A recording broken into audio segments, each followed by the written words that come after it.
My name is Stacey Adams. I'm the president of the Washington, D.C. chapter of Les Dames Escoffier. And thank you for joining us tonight. This is our second series of virtual cooking classes called Dom Good Cooks. And we have a wonderful program for you tonight, and I hope you learn a lot. I just want to share a little bit about Les Dames Escoffier, who we are and what we do.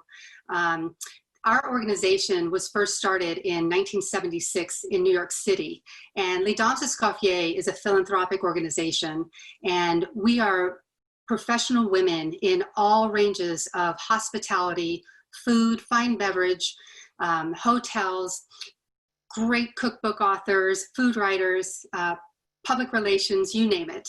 And our mission is to host programs like this, give out grants, scholarships, and programs so that we can help more women in all these industries. So the Washington, D.C. chapter is the second chapter, which was established in 1981. And now in 2020, we have 44 chapters all over the United States, Canada, Mexico, France, and the United Kingdom, and 2,400 members strong. And we are just dying to share our knowledge and education with you. So I would love to introduce you now to Tambra Raye Stevenson. And so she is our moderator for tonight's program. Thank you everyone for joining today. I have had the pleasure of being a member of Les Dames over the last 2 years. I'm the founder of WANDA, Women Advancing Nutrition, Dietetics, and Agriculture, where we're focused on building a supportive sisterhood of food heroes in the African diaspora that are conscious, connected, and committed to transforming farm produce into health in their communities. And you can learn more at iamwanda.org. And as we get underway, we do want to encourage viewers to type in their questions in the Q&A box. We will use the opportunity at the end of the program to answer those questions with our chefs. So please don't worry, we will get to everyone's question in the end, so definitely utilize the Q&A.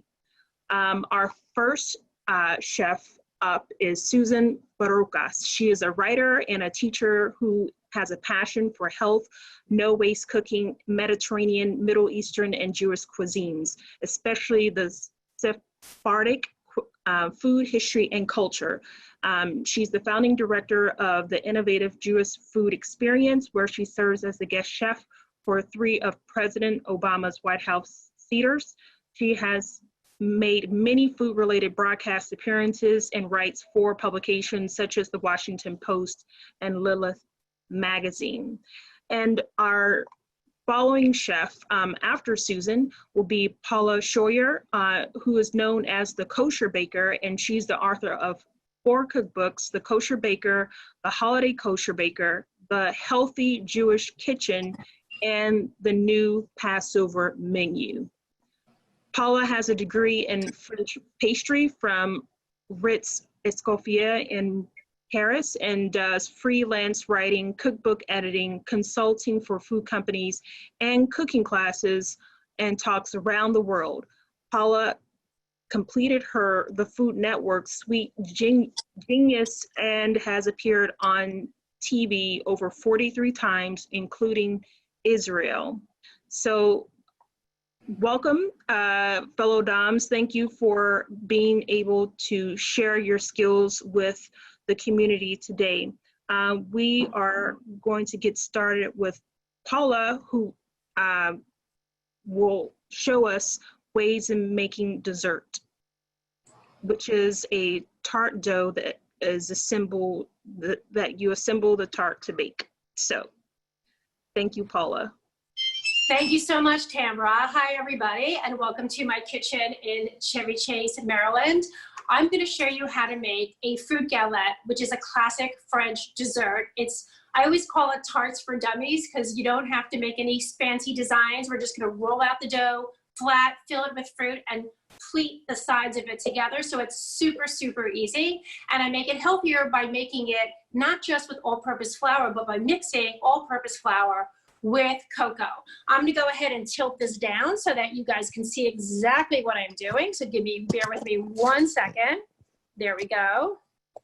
And I'm gonna make this dough in a food processor because it does a great job of cutting the fat into the dry ingredients. So we're going to start with all-purpose flour. And for this recipe, I use the dark cocoa. I know there are lots of fancy cocos out there, but I really like the Hershey's kind of red label one.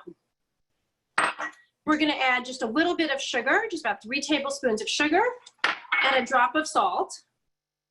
And the reason I like to make it in the food processor is that you won't overmix it or use your hands to melt the fat. The whole concept behind a flaky dough is that if you have little pebbles of fat inside the dough, that when it bakes, they melt and press up against the dry ingredients, and that's how we get a flaky dough. So I'm just going to pulse this 10 times. And you're going to see that when we make this dough, we're really going to be doing more pulsing than anything else. So for this recipe, I'm going to use coconut oil, which I measured, and then I put it into the fridge. You can do it in the freezer as well, so that it gets hard, because we want our fat in any kind of a pie crust to stay cold. So I'm going to add this in. I lost some of it there. And I'm going to go ahead and pulse this, just very briefly. And that's it. It's not completely cut up, but we don't have to worry about that. Next thing we're going to add is 1 whole egg. And we're going to add ice water. The reason we add the ice water is so that it does, if you use warmer water, it might melt the butter. So we're going to start in adding it gradually. We're going to start with 1 tablespoon of the ice water. And this time I'm going to pulse it all 5 times. And I can pour it at the top. I'm going to add my second one. So the goal is to try not to overmix it. And I'm going to add the last one, and we're going to mix it up just until we have crumbs. We don't need to mix it too much. And I'm going to watch it as I'm mixing it. Especially in warm weather, you need to use a food processor. All right, so I'm just going to show everybody what this looks like, because it basically is kind of pieces of dough. It hasn't completely come together, but if I pick up a little bit of it and crush it with my hands like that, it comes together and looks just like dough. Let me move my machine out of the way, and I'm going to show you how we wrap this up. So the next part is you're just going to take plastic wrap. You want a pretty big piece. And I'm just going to dump this whole pile here right onto my plastic wrap. And you see it's still pretty crumbly, but I don't have to worry about that because I'm just going to use the sides to pull this dough together. So it basically looks like cookie crumbs. When I make it with the white dough without any chocolate in it, I tell people to mix it until it looks like clumps of couscous. And this recipe is from my Healthy Jewish Kitchen cookbook, where I took traditional Jewish recipes and made them healthier. And that's all you need to do. And then you're going to fold this up and flatten it like a pancake and put this in the freezer. And just like on television, after you chill it, voila, we have lovely chilled dough. So now I'm going to show you how I roll it out. Now, whenever you're going to roll out dough on your parchment paper, you want to sprinkle just a little bit of flour. So I always tell people, sprinkle it up high. I learned this in cooking school in France, like it's raining, like it is outside right now. So you don't have too much flour. You could also roll this out using cocoa. So I'm going to put my dough here, and I'm going to sprinkle just a little bit more flour on top. And just like I do with my shortbread dough and my cookie and my pie doughs, I roll it between 2 pieces of parchment, and I roll on top of it. And what's really nice about rolling on parchment is I can turn it in every direction. Now, whenever you're rolling your pie dough or tart dough, resist the urge to roll all the way over the edge so that the edges aren't thinner than the rest of it. Just stop before you get to the end of it. And we're going to roll this out to a big circle. What's really nice about doing it with the cocoa is that it contrasts so nicely with any red fruit, whether you want to use raspberry or rhubarb. Today, whoops, I have plums. And now every once in a while, you're going to peel this back to make sure it's not sticking and sprinkle a little bit more. Once again, like it's raining, just a little bit. And I'm going to roll this out just a little bit more. And what's nice about this kind of a dough is that you can make the dough in advance. It can stay in your freezer. And whenever you are ready for your pie or your tart, or one day when you might actually have guests over, then you can take out your dough and make it that day. Now you want it to be basically in a circle, but it doesn't matter if it isn't. My other tip about rolling out pie dough is at some point, I turn the whole package over, I lift it up, and I do this. Which kind of helps me roll it out. I think we're just about there. I'm gonna lift this up once more. I kind of feel it to see where it's a little bit thicker. I think we're good. So my children, thank you for choosing this tart for me to make so that they can eat it later. All right, so look how pretty this dough is. So the chocolate dough is here. I'm gonna get out a bowl for my fruit. Now, as I mentioned, you could use so many different kinds of fruit for this recipe. So I have plums cut into 1/2 to 1 inch pieces, some blackberries and blueberries. But this is flexible, and your like deadest blueberries, your deadest fruit is what you're gonna use for this. Then I'm gonna take about 3 tablespoons of sugar and 2 teaspoons of cornstarch. The cornstarch is just to absorb some of the liquid that comes out of the fruit so that it all holds together. You could also use flour if you needed to. And I'm gonna put this on top of my fruit and very gently toss it up like this. So a lot of the dessert recipes I've been working on for the last couple of years was finding ways to take out white flour. I use a lot of spelt flour, and I have whole grain challahs and spelt babka and rugelach. I try to take recipes that people love, and they really don't want to give up on those recipes because you know what, we all need our comfort food, and now kind of more than ever. So we're just gonna literally dump all the fruit out on that. Look at the contrast of the colors, it's so pretty. I always try to make sure there's a little bit of kind of every fruit. Then I'm gonna spread this out. If I'm feeding just like 4 people, I might make it smaller, but we're 6 in this house, so I'm gonna spread it out and end up with a bigger tart. All right, this is the really fun part. I'm just lifting up the side of the dough and pleating it over the fruit. And I wanted to go first so that I can bake it while we're doing the other demonstrations. And then at the end, I can take it out of the oven and show you what it's supposed to look like. So you just want to make sure, you know, there's like fruit in the corner. And you just keep going around like this. You could use strawberries as well, would be pretty. All right, I'm just gonna try to even it out and try to make it rounder, and that's it. So here's our tart. It's like ready to go. And then I'm gonna take just a flat sheet and slide this baby on top. So now I've got my tart, and then my last step of this is that I'm going to take an egg white, and I'm just gonna brush the top of it, and I'm gonna sprinkle the top with a little bit of sugar. This is not required, but I like to give it a little bit of a shine. And then I'm gonna bake it at 425 for about 30 minutes or so. And we'll take a look at it. The best baking tip I can give you, and this is the one thing I want everyone to remember, is that whenever you make a recipe, a dessert recipe for the first time, I'm just gonna go ahead and sprinkle some sugar. You should reduce baking time because everybody's oven is a little bit different. If you have Wolf or Viking ovens, they run a bit hotter. So if you have to cook a cake for an hour, time it 50 minutes, 40 minutes times 30, cookies for 12 times 10, and then look at it and see if it's done. And you can always add more time. It's harder to take time away. So I'm gonna come up here and so you guys can see me again. Hi. So now I'm gonna go ahead and put this in the oven, and I'm gonna let Susan show you some like really interesting salads. She's gonna do a leek, fennel, and chickpea salad, and a tomato walnut salad later on. So I'm gonna go back to Susan to start her demonstration. I'm gonna put this in the oven, and I'll be back a little bit later. That looks amazing, Paula.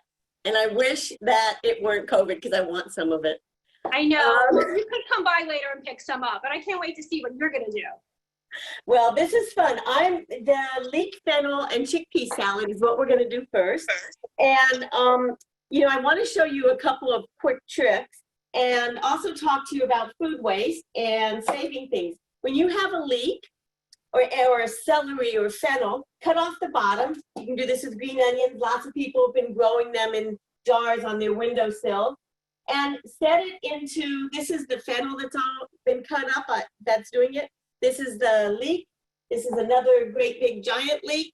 And the thing about doing this is you keep growing from what you've already used.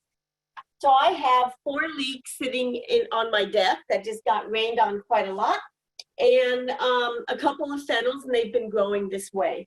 So once they start to shoot up, you can put them into the soil. Okay, I want to show you a trick for the leek that I learned from Jacques Pepin. I mean, who can't learn so much from him? So usually when we're doing leek, we just cut it right across here. And then, like I always save all my scraps, wash them, throw them in the freezer, so that I have really wonderful basis for veggie stock. So all my vegetable scraps, I do that with. But I can use more of the leek if I use his technique, which is just to take a sharp knife and follow, basically, the curve. And you can see this is very usable in the salad, because it's lighter green. So instead of just slicing it straight across, you get more that you can use in the salad. And I'm going to pop those, and they'll go in the freezer afterwards. Now I've already cut up the leeks, and this is the leeks, and I slice them thin. You can do it with a knife, or you can do it with a mandolin. Either one works, whatever you're comfortable with. I'm going to put them in the bowl. We'll make our salad in that bowl. I wanted to show you about the fennel. Now, the fennel comes with all kinds of fronds, and you cut off the top of it. Okay, so that's what was here. I cut off the long stalks, and I have fronds that I picked off of it that we'll use later. But I wanted to show you an easy way to do the fennel, because some people don't know what to do with fennel. And what I like to do is I cut it in half the long way, from top to bottom, which this is the half that's not been cut yet. And I just make a little triangle, okay? And basically you pop out whatever the core is. That's it for the core. Goes in my, and then if you want, I have a kind of fun mandolin that I sometimes use. You can go ahead and do it. But the truth is, and actually when things I've cut myself enough times on a mandolin that I often will stop and just end up very thinly slicing the fennel. Now, if you have a really small fennel bulb, use 2. If you have a really small leek, use 2 small ones. But I had actually a large fennel bulb and a large leek bulb, or sorry, large leek. So I've used one of each. But you know what? For me, salads are really about composing. They're not really about specific ingredients and exact amounts. You know, if you like fennel, for instance, a whole lot, put more in this salad. That works fine. And if you like anything that you like, use more. Anything you don't like, use less or leave it out. And just compose your salads that way. It actually was funny for me to put measurements on this salad, because I always just make it instinctively, and had to come up with a recipe for you all. All right, so we have the leek and the fennel in here, and I'm going to add the celery, okay? Now, it depends again how much you like celery. If you don't like it, don't use it. There's a lot of leaves here, and that's because, if you can see back here, this is a giant stalk of celery that I got. I've been getting all my produce from farmers all spring and now into the summer. This is from Calvert Farms, and it's the most gorgeous giant celery. So actually, by the time I'm done using this, I will probably have one like it, because it's growing from another celery in a pot on my deck. So I'm adding the celery, and I love the celery leaves too. So I put some of those in. There's so many leaves on this that I was thinking today I'm going to do like a chopped celery salad, maybe with some radish, maybe with some red onion. So here we have a couple stalks of celery, the fennel, and the leek. And now we're going to add our 2 cans of chickpeas. There's another nice thing about this, aside from it being so easy, so flavorful, so full of crunch, is that the ingredients in this last. Even though it's dressed this salad will be delicious tomorrow. So I'm just stirring all this, you know, kind of mixing it up together. And you can see how beautiful it is, the different textures, the different shades of green, kind of an earthy looking salad, kind of springy feeling. Now let's make the dressing. And I have 4 tablespoons of olive oil in here. And this is 5, actually from 2 lemons because they weren't so juicy. This is 5 tablespoons of lemon. But what I want to tell you is I'm going to put all 5 in right away because I know how I like this salad. And I'm the one that's going to be eating it. But if you are worried about it being lemony, start with 4 tablespoons. You can always add. All right, and we're going to add to this, we need to add some salt, which to taste, I would start with half a teaspoon of salt, no more, okay? And maybe more like a 1/4 teaspoon of pepper. See how you feel, because you're gonna taste the salad and you can adjust the seasoning, okay? And then the last thing I'm gonna add to the dressing, the really simple, very basic Mediterranean dressing, I'm going to add a nice amount of lemon zest from the 2 lemons. Anytime that you're using a lemon and squeezing it, zest it first. You can put it in a jar in your fridge for a couple weeks, it'll last. You can also freeze it in a baggie and take it out when you need it. There's never too much lemon zest in the world, in my opinion. And so I do that all the time. Just don't juice a lemon before you zest it. All right. This is it. Susan, I love that tip about the zest because one of the things that I discovered during this period is preserving vegetables and using the stems more. And in our family, before you juice a lemon, lime, or orange, we have to zest it first. So my grandmother used to do that. So thank you for sharing that tip.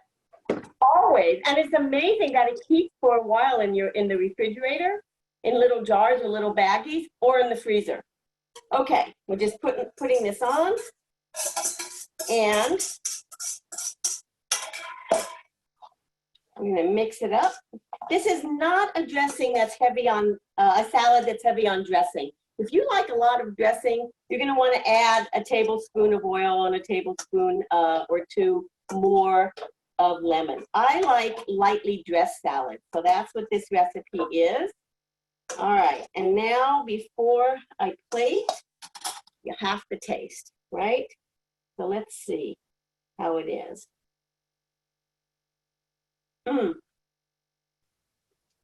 For me, it's a great combination. It's salty enough. The lemon is really lovely. You can definitely taste it. And the leek give it that kind of, it's oniony, but it doesn't bite you. So, all right. So just get a pretty platter because of course we eat with our eyes first. We always want to plate our food nicely. And there's another thing that I like to do with a lot of my salads. I am very fond of Aleppo pepper. And I don't know how many of you know Aleppo pepper, but it really is a beautiful ingredient. Most of it now comes from Turkey rather than Syria, given the situation in Syria. But what it is, here we go, it has that same quality of a little bit of spice, a little bit of heat, but it has a lot of flavor, and it's not overwhelming heat-wise. So I love adding that, and it looks really pretty against the salad, just to add it in a sprinkle. And then the final touch is to add fennel fronds, which I always go overboard on. You can scatter them, you can do a ring around. Another thing you can do with this salad, if you like, is it's really good with toasted almonds or toasted walnuts. If you want to add them just before you serve them, so they stay just before you serve the salad, so it stays crunchy. And then one last touch, I have to say that I'm growing nasturtium also outside. And I have just the most beautiful nasturtium. I love them, this color. And they've been very prolific for me, which I love. So if I were serving this for guests, I might tuck a few of these in, which is just a very lovely arrangement. You also, with this salad, you can add shaved Parmesan, you can add some crumbled feta. Both are delicious. And if you add this is the kind of thing that's almost a meal by itself, because you have protein already from the chickpeas. You might add some cheese. You have great vegetables, very satisfying, lots of chewing and crunching. So this is, let me just see. Okay, I think you all can take a peek at that. And that's going to be my dinner. So, and I just wanted to say about leeks. Leeks and fennel both have been used. They're ingredients that have been used a very long time in the world. They were used by even in Roman days on the Iberian Peninsula, and they've been grown in Spain and France in backyard gardens all these centuries. And they're just very durable. They last a long time in a cold cellar or in your refrigerator. They're great ingredients. And during this time of COVID, when sometimes you kind of don't get to the grocery store, you don't get shopping as often, buying things like leek, fennel, celery, they last. Beets are another good one. These things last, and they'll give you a lot of pleasure and good eating for quite a while. And now we're going to throw it back to Paula to demonstrate actually something I really love of yours, Paula. I've had it before, your mango coleslaw, and I make it now all the time. I just love it. I love mangoes. I love the cabbage in it. So take it away, Paula. Thank you, Susan. Is it okay, Susan, that from now on I refer to the tip about the leeks as the Susan Barocas tip rather than the Jacques Pepin tip, because that was great. I'm teaching a virtual cooking camp to teenagers this week, and they had never worked with leeks before, so I was teaching them how to wash leeks. But now I have something else to teach them the next time I do that. So thank you very much. Oh, that would be great, Paula. Thank you. Yes, definitely the Susan Barocas leek tip for the future. Okay, so we've got our dessert in the oven. So, and I always tell people when you're entertaining, get the dessert done first. That way, the last thing people have at your home before they leave is something super wow. So, the origin of the mango coleslaw. You know, when my publisher came to me to write The Healthy Jewish Kitchen, and write Jewish recipes with a healthy approach, it wasn't such a crazy idea, because as a pastry chef with 2 dessert cookbooks, you know, I had to balance out all the sweets with healthier food. Otherwise, I really would be twice my size. When we photographed the Holiday Kosher Baker in this house, we had 80 desserts sitting in this kitchen. It was horrifying. It's probably the only reason I have friends. But anyway, lots of desserts around. So for me, I tend to eat lighter food myself to balance it out. So I tell people the healthy book is how you should eat so that you always have room for dessert. Now, the approach in the book was to take recipes from my childhood, and the book's dedicated to the memories of my late parents, one of whom died about 5 weeks before I started writing the book, and the other one passed away as the book went to press. I took recipes that I grew up with and tried to reimagine them. So I grew up in New York, where coleslaw, drowning in mayonnaise, shows up everywhere. It could be a bris, it could be a bar mitzvah, it could be a barbecue, Jewish delis. That coleslaw was drowning in mayonnaise. So I wanted to come up with a new way to make coleslaw. So I used to put chopped mango into my coleslaw, but then I come up with this idea, why not make the dressing out of the mango? So that's what I'm going to show you right now. So I'm going to go back and do what I did before. I'm going to tilt this in so you guys can see exactly what I'm doing. This time I'm going to make the dressing in the Vitamix. So let's start with the salad part first. So for this recipe, I use 3 different kinds of cabbage, and it's completely flexible. So that if you only had red cabbage, you could use red cabbage. If you only had green, or you had Napa cabbage.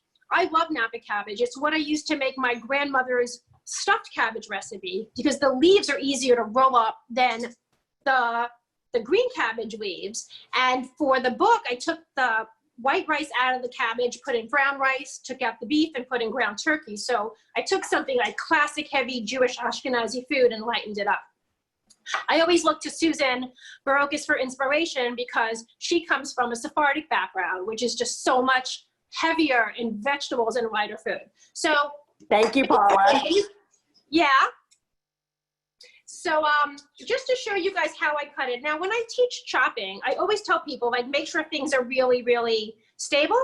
But I actually like to cut cabbage kind of like this because I want it thin. I hate when there's super thick pieces of cabbage in my food. I want it to be thin. I don't want to have to chew. So it's basically 2 cups of each kind of cabbage. You could shred it in a food processor if you wanted to, and you could buy it pre-shredded. And also know that this dressing you could use with just any of your favorite salads. You really don't have to be limited to making it with cabbage. You could cut up spinach. You could make it with, with kale as well. And then I also like to chop up green onions, and that's going to just be part of our salad. So I'm just going to go ahead and throw those in before we go ahead and make our dressing. So I'm going to put this aside. And we're going to talk about the dressing. So I'm going to make it in the Vitamix. Let me make sure you guys can see what I'm doing. You need to be closer. Excellent. Okay. So we're going to start off with chopped mango. What's really important for this recipe is that the mango be ripe.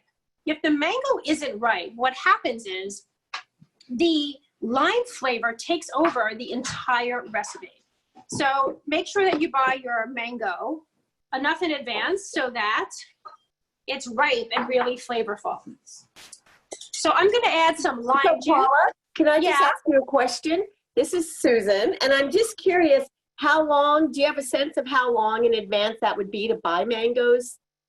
So I would typically buy them 4 or 5 days in advance because I really feel that it needs the extra time. And if it starts being really ripe, just stick them in the refrigerator until you make this. I made this recipe a few weeks ago on another Zoom class, and I thought these mangoes were going to be dead. And I bought extra ones to kind of hedge my bets with the mangoes, and they were mush, and the dressing came out fabulous. What a great way to use up old mangoes. Exactly. Right, because sometimes you forget to put them in smoothies. Okay, so the next thing I have here is cilantro. Now, there are people out there who cannot eat cilantro.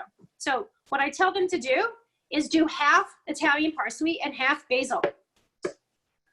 I once did a cooking demo of this in Long Island. We did an entire Mexican meal because I love to serve this recipe with like fish tacos. I have baked fish. I have fish tacos in the book where you bake them in the oven as I do schnitzel and latkes. I'm all about baking rather than frying. And they picked this entire Mexican menu and told me not to use any cilantro in any recipe. Okay, so now we have lime juice. And don't forget, when you make this recipe, you're going to zest the lime first. I'm going to add just 2 tablespoons of oil. Use any kind of a light oil. I have 2 tablespoons of chopped red onion. I'm going to pop that in there. A little bit of apple cider vinegar. Oh, you know what I just realized? I don't have my jalapeno. Hold on, I got to get to Andy. I need jalapeno. I forgot one of the key ingredients, garage fridge. All right, so I'm sending out somebody to help me with that. Okay, so I'm adding just a little bit of salt and pepper. All of my recipe testers have told me that I don't put enough salt into my recipes. So, but I really feel like adding salt at the end is just better for your health. All right, next thing I'm gonna show you, let me see if I can get this closer. So the recipe has a teaspoon of honey. And I like to put honey in things because it balances out all kinds of flavors. People hate measuring honey, right? Because it's kind of messy. So one way to measure honey is that you could take your measuring spoon and smear a little oil on it and then measure that way. But I want to teach everybody a super easy way to measure honey. So this is what I tell people. I've got one of these honey bears right here. A short squeeze is a teaspoon. A longer squeeze is a tablespoon. And you don't have to get anything super messy to do it. So it's just one way to kind of keep down on the mess. All right, I'm waiting for my jalapeno, and it's here. All right, and I'm going to show you. Well, Paula, while you're getting that set up, I have to say that honey tip is fabulous. Thank you. It's and just I know so, that so when simple. I have, it's so simple. When I make challah and I'm measuring like a quarter or a half cup of honey, I always spray or smear some oil on the inside of the measuring cup, and that helps it come out of Right, that. and that's also like, we were talking about like the importance of preserving vegetables and ingredients during Right. coronavirus, you know, like I don't want to use that oil on my spoon. Why waste it? Right. And you should know that there are cilantro stems in here. All right, so I have my gloves on for my jalapeno, and I'm going to show you guys another really good tip. Please do this with gloves on. So you're going to, and people who are afraid of spice, and I'm kind of one of them, I don't always put so much jalapeno and chilies and things, but it really just gives it flavor because the sweetness of the mango balances out. Okay, so this is how we get the seeds out of the jalapeno. You take a measuring spoon and just scrape it down. Done. Look at that. Super simple. And now I'm just chop this up into pieces. And I'm going to put this in, and we're going to puree off this entire food, mixer blender full of all these delicious ingredients. And this is great. You can make the dressing a day or two in advance. I'm all about making things in advance. I'm really a big fan of, I'm going to take my gloves off now, room temperature side dishes, because especially if you're making a meal with so many things, you just can't, you don't want to keep reheating everything. All right, I'm going to turn this on.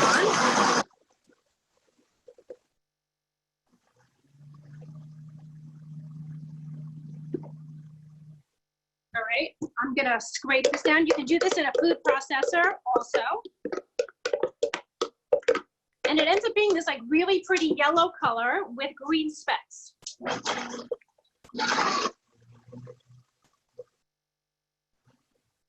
And then I love serving this recipe like with barbecued foods.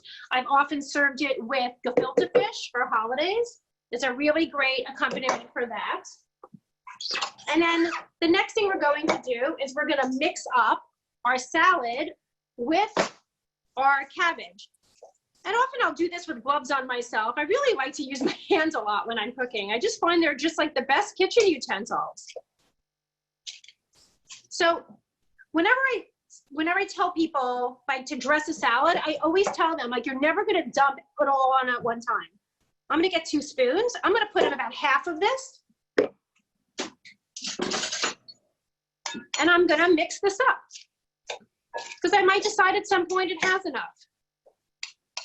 And this is a big favorite in our house as well. So I'm so glad that you like it, Susan. I once did a book event where a restaurant was making this recipe, and they didn't read the instructions. They just looked at the ingredient, and they chopped up the mango and chopped up the jalapeno and just chopped jalapeno into the salad, and it was quite an interesting experience.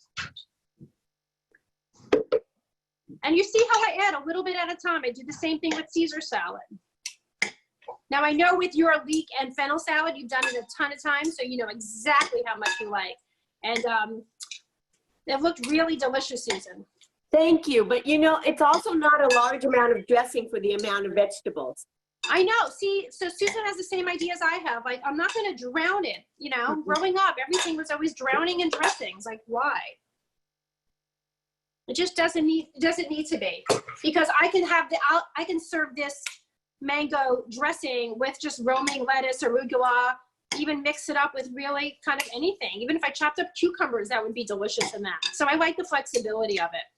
And what's really nice is that we really can get mangoes all year round. So you really can make this salad anytime. It really is a lovely taste, you know, to have that dressing in the dead of winter, that salad. Yeah, because it's so bright. It's so good. I mean, somebody once asked me, like, what other fruits we could use to make this. And I wonder about, like, papaya or a kiwi. But there's something about, like, the texture of the mango that makes this dressing just, like, so super good. So I want you guys to see how beautiful the colors are. It's really bright. It's really fresh. And I'm so excited to eat this later, as well as probably with our dinner tomorrow, Friday night. So. And you know, Paula, have you ever tried making a dressing with peaches? Well, I think I've done ones with strawberries, but peaches is a great idea. I'm thinking that, especially because peaches, all of a sudden, you know, they're not ripe, and then boom, they're over the edge. Well, Susan, now you're giving me an idea for a new recipe. It's the peach version of this recipe. So I'm maybe gonna I'll have to try it. if I can get some fresh peaches. You know, one of the things that I realized during this whole coronavirus period is that how much gratitude I have for ingredients and for food, something I always took for granted. Not just that I would always have food, but that anytime I would come up with an idea for a recipe, I could just go out anywhere and buy it. Like I need to find anything, I can go out and get it. And being stuck at home, getting mostly deliveries here, I couldn't get what I wanted all the time. And I learned to appreciate every vegetable that came into my home and treat it with more respect. And I think that gratitude that I have felt for that and for so many things during this time, for my health, for family, for safety in my own home, that I want to keep that going after this time. And you know, what's really nice about this gathering tonight is that, you know, we all have so many different communities, but here we are together, even though we can't be together in person. So I think it's really wonderful. And I'm so glad for all of you who have joined us for this wonderful meal, which is not over yet. So I'm going to turn it back to Susan, and she's going to show us some other wonderful recipe that's going to be super healthy and delicious. And most of Susan's recipes have this like kind of the Spanish or Greek or Sephardic bent, and it's really nice. So it's why we like to talk food together, because we both come to our Jewish food and our Jewish food memories with these very different experiences. And everybody out there, no matter what your background is, there are recipes that tell your own food story. So take it away, Susan. Right, and I couldn't agree with you more with everything you just said. Also, the gratitude. I'm feeling so much connection and gratitude to farmers. And as I said, I've been getting some deliveries straight from farmers, Earth Joy Farm in Virginia, and a few other farms. And it really has made my life so wonderful. And that's going to stay. I'm going to keep it going. Whether you get a CSA or you get to pick what you want, like I do. New Morning Farm is another one. They're just wonderful. And I appreciate, like you, Paula, all the wonderful things that we're able to have and get during this very difficult time. And that includes being able to make food that matters. Eating healthy food right now is more important than ever. And that means lots and lots of veggies, of course, healthy protein, whether it's vegan, vegetarian, pescatarian, or you actually do eat some meat or fowl. We just have to take good care of our bodies right now and take good care of the earth right now, even more than we should have been doing all along. But what I'm going to do now is a Turkish salad. That's a Turkish tomato and walnut salad. Now, both of the salads that I'm making tonight would appear at meals or as part of meze if you're in, Turkey or someplace in the Mideast, or you might have something, you definitely have leek dishes and sometimes fennel dishes in Spain and in France. But this idea of doing meze is perfect right now. It's easy. These are great room temperature dishes. They can be made ahead. And you can, just like when you're sitting outside, socially distanced, you can have a plate that has a little bit of all kinds of flavors. Paula's salad, my two salads, and dessert. I can't wait to see that tart. So I have 2 cups of tomatoes chopped up in here. And I've seeded them and juiced them. And that's important because if you don't juice it, it's a watery salad. That's not nice. But I saved the juice actually, along with the aquafaba from the chickpeas, and they're going in. I need to make some soup, so I'll be making a vegetarian broth out of all my scraps tomorrow. And I'll be adding the aquafaba, which is another use for it, and the tomato juice. I also want to talk about herbs. I love, Paula, that you mentioned that there are some stems in your salad dressing. So if you're Persian, you use all of the herbs. You chop up the stems, you take the leaves. It's wonderful. The trick to using the stems, which I do all the time, and let me see if I can even find some. I chop them small. To be honest, I missed one. This is getting towards the big size. I don't know if you can see that here. I'll put it against the white cupboard. There you go. That's on the big side. So you don't want anything too big with stems, because when you're not cooking them, especially, it's kind of a little not so nice in the mouth. But just chop them up and use them. The stems on things like parsley, cilantro, dill actually can have more nutritional value than the leaves. So, and I also want another trick is I have toasted walnuts that we're going to add to this shortly. When I toast walnuts, I do it in a large, dry pan. I know you can do it in the oven. I am embarrassed to say how many times I have burned nuts in the oven. When I do it in a pan, I go over and I shake it every so often when I'm working in the kitchen. They turn out fragrant and beautiful, like these. Susan, I always tell people that if you're toasting nuts on the stovetop, you have to pretend you're watching a newborn baby and you don't go anywhere. You just stay there and you watch those nuts. You don't. Because in 10 minutes, they're done. Right.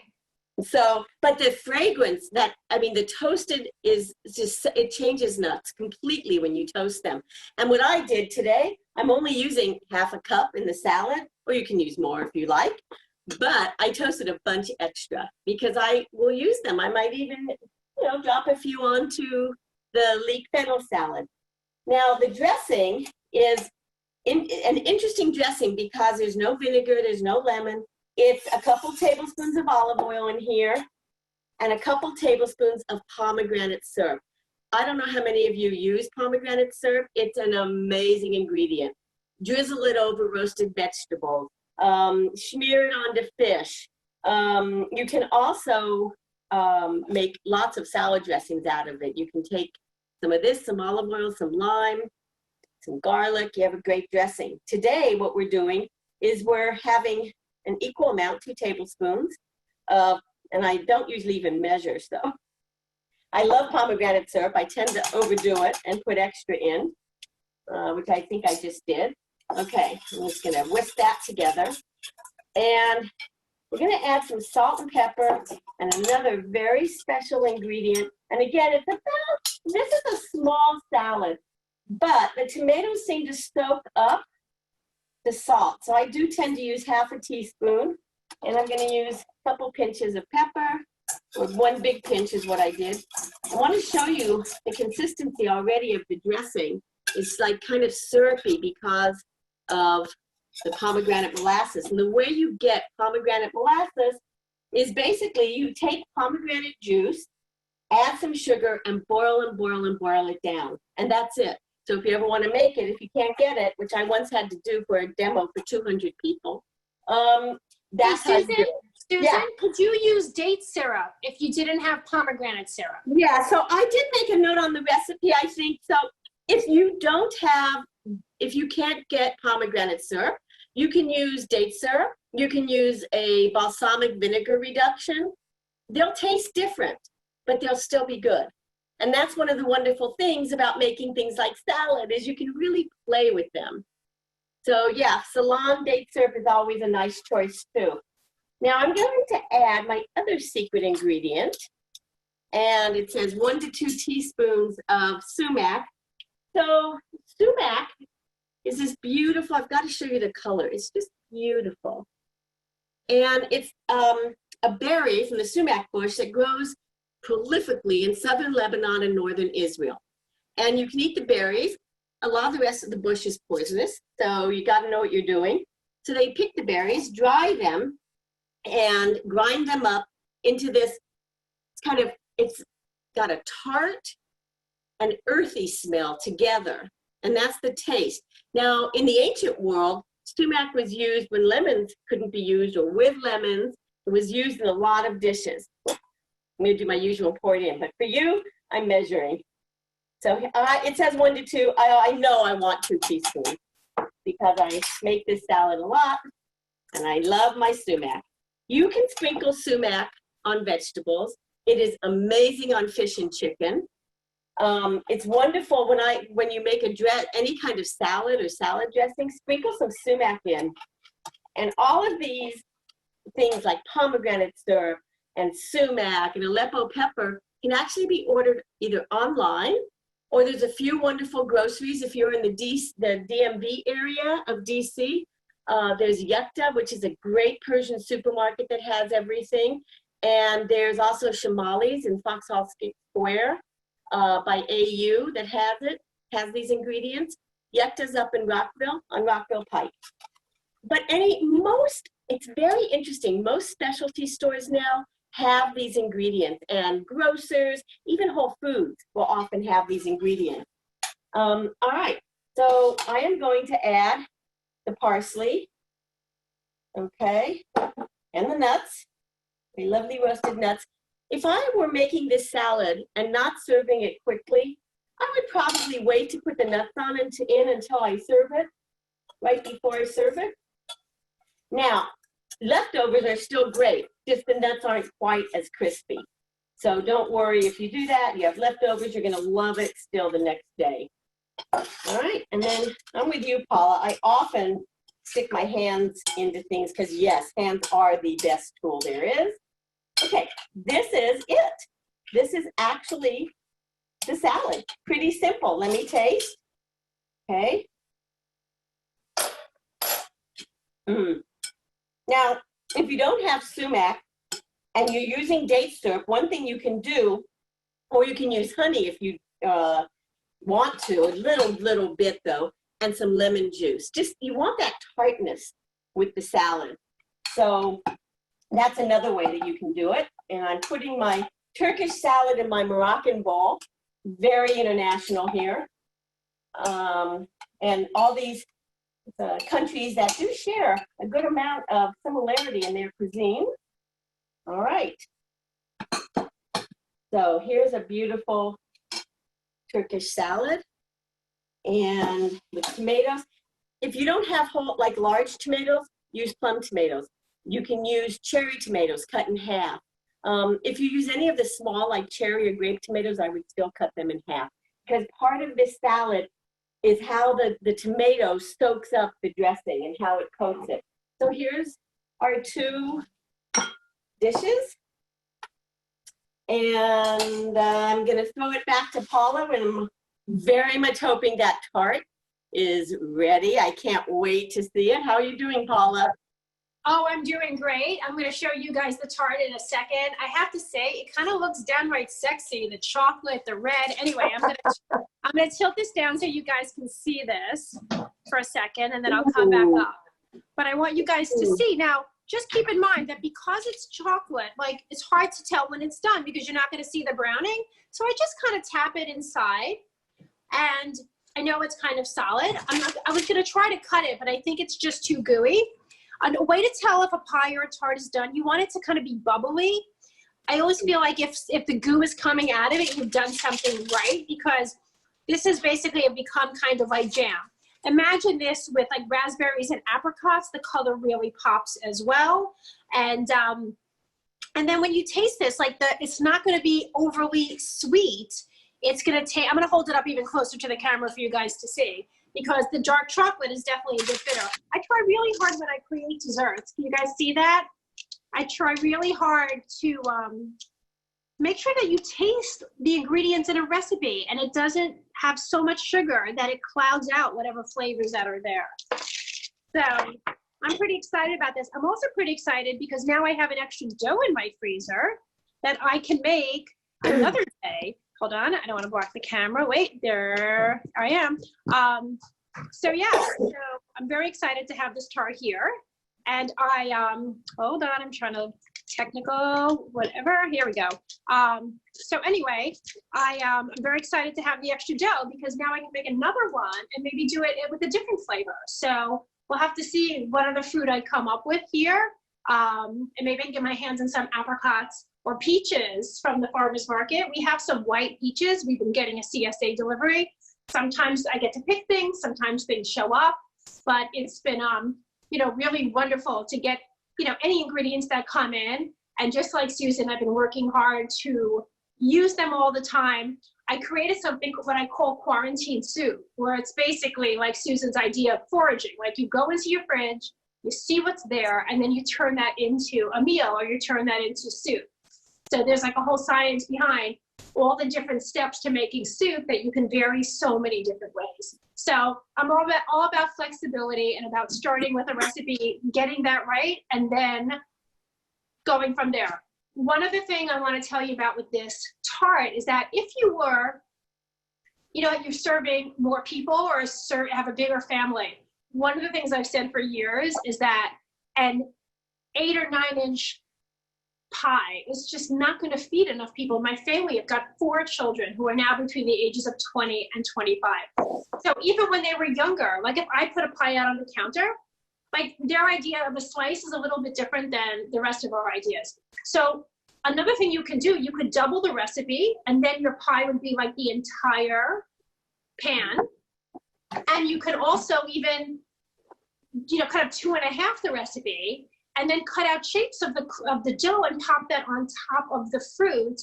And I do it with stars around July 4th. So it's just fun ways to kind of take a basic recipe and, make it, more interesting, make it more able to serve a crowd or for a special occasion.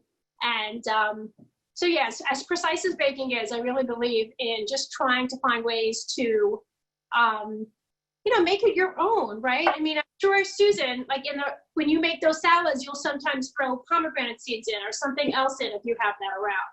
So I encourage everybody on this call and everybody they know to just be a little freer in the kitchen. We all have more time to cook now, and it's just a really good opportunity if we're home spending more time cooking to do that. But at the same time, I want everybody to start supporting our local businesses and restaurants, which I was doing early on, ordering bagels and deliveries of soup from other friends' businesses to hospitals. So what I have said a lot during this time is that if you're somebody who needs help, ask for help. And if you're someone who can offer help in our community, find ways to do that, because there just is so much need right now in hospitality in our area.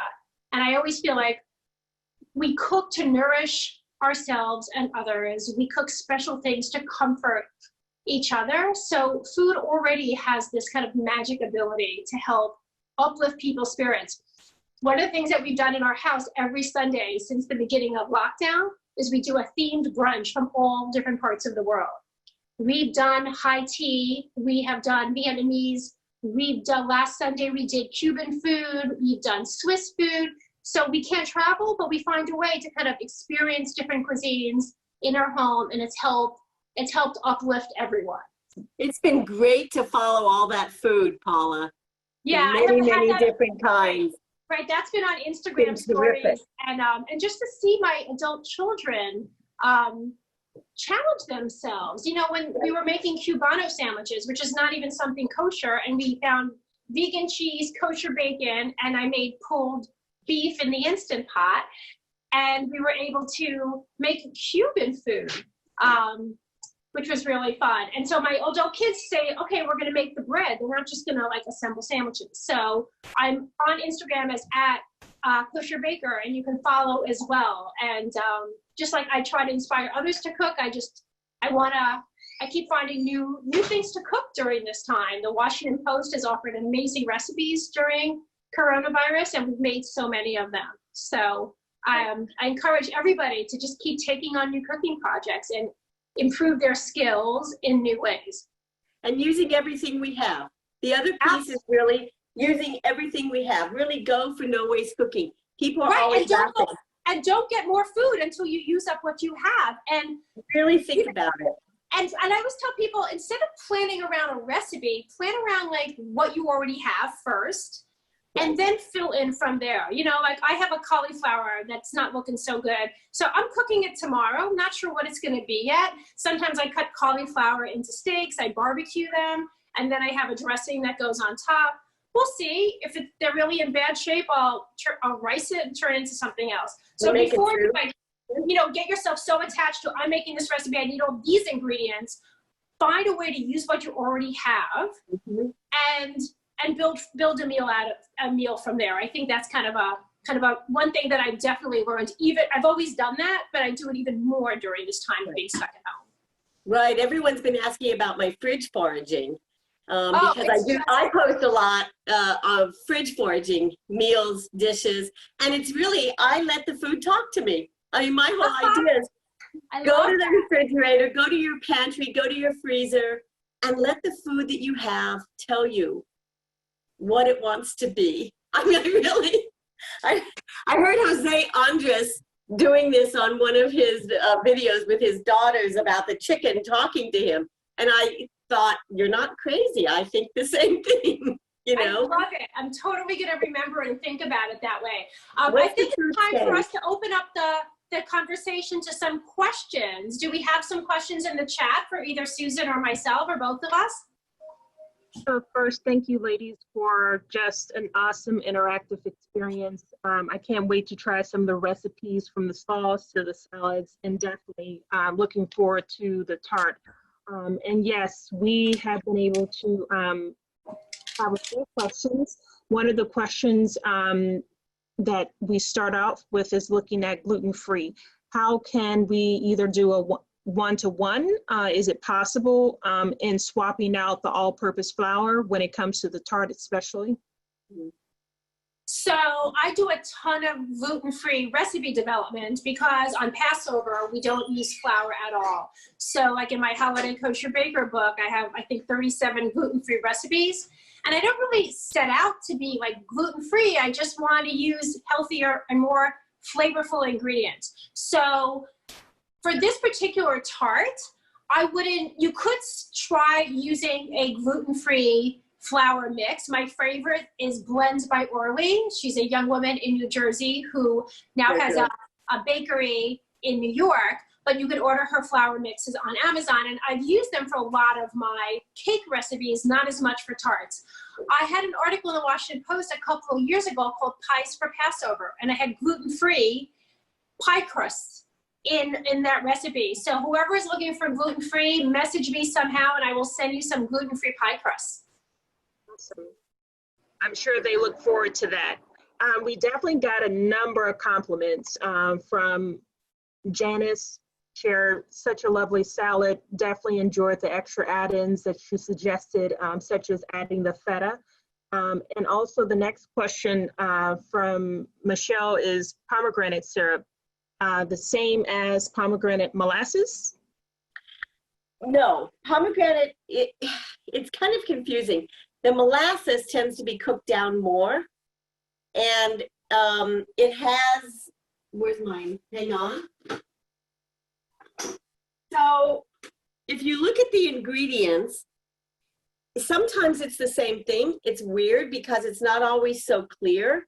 The pomegranate molasses has less sugar or no sugar, which is one of the reasons I really like it too. The syrup tends to be like with maple syrup or anything like that, it's a bit sugary, okay? So there is sugar added in the syrup and not as much in the molasses. Got it. Also, Drew also wanted to, I guess, respond to that. I don't know if she wanted to pop on screen, but thank you for that, Susan. Next, we have more compliments and people definitely wanting to get the recipes because they were added on late to the registration. So we will definitely follow up with those who are interested.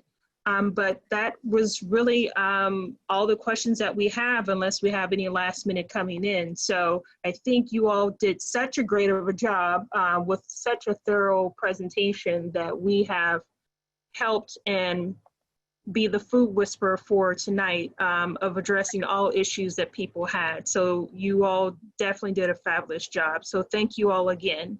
And with that said, I will take it away to Stacy. Wow, I just got lost in that presentation. You two, Susan, Paula, your personalities are just so infectious, and I cannot wait to make these recipes. They sound so delicious. I've never made a chocolate crust before, so that's going to be really, really exciting. Thank you, everybody, for joining us tonight.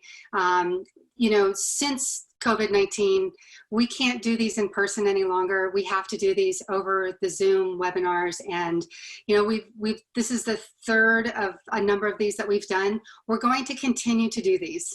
And so I hope that you'll stay supportive of us. To find out more about how we're going to be putting these on, please go to our website. It's called www.lesdansdc.org, lesdansdc.org.